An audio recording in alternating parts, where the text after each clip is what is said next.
Hi, welcome to this week's Midweek Connection. My name is Todd Jordan. I serve as senior pastor here at Strawbridge United Methodist Church, and I am delighted that you've joined me.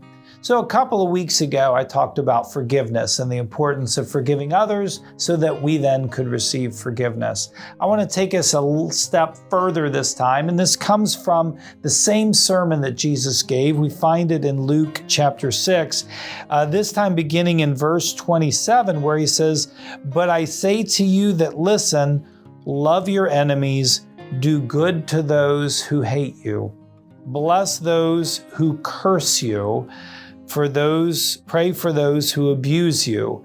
If anyone strikes you on the cheek, offer the other cheek also. And from anyone who takes away your coat, do not withhold even your shirt." He goes on to say, if you love those who love you, what credit is that to you? He says, even sinners do that.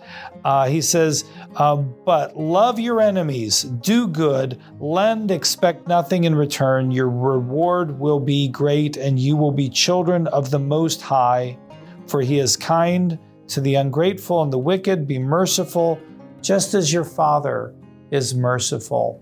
That can be a tall order, especially depending on who we're talking about, right? There are people, all of us have that list of folks that we just don't like or care for. Sometimes it's people we know, sometimes it's people we read about in the media or hear about in the news. And yet we are held to a higher standard.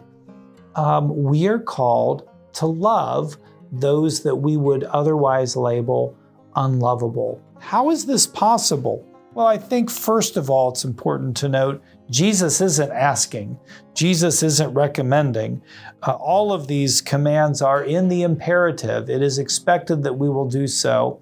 It is also expected that we will look to God for guidance and God for grace to help us do this.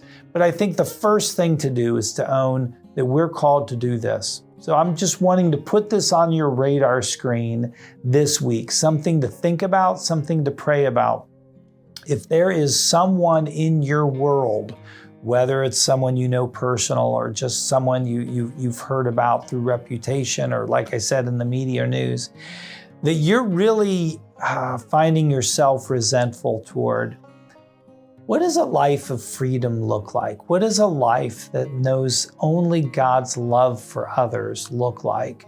It may be hard to imagine, but if we can start to ask the question, maybe we leave room just enough for God's grace to start wedging itself into our hearts until we get to the place to where we can fulfill and meet all the commandments that Jesus has for us, including loving our enemies. That's your challenge for you this week.